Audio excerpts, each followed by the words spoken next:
نصيحة من بيع مشتري في مجال الطاقة الشمسية، في مجال مواد البناء، وفي مجال الملابس والحمد لله، وفي مجال المضخات، مع أزبل الناس اللي هم المزارعين، والآن في مجال الطيور والحيوانات الأليفة اللي هي ألعن شغلة شفتها في حياتي. تمام. بس أول ما يسألك قل له تشتيه ولا ما تشتيه؟ يقول لك أنا بشتيه. ارسل لي فيديو، قول لي يا أخي والله الفيديو ده مش متوفر. تمام. هيقول لك خلاص، قول له إن شاء الله ارسل لك الفيديو فيك ثاني.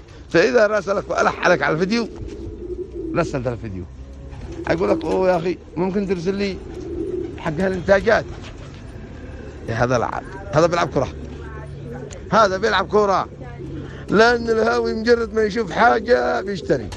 يقول لك حقي أشتري هذا الطير، يطلع ينزل يبيض ما يبيضش يولد.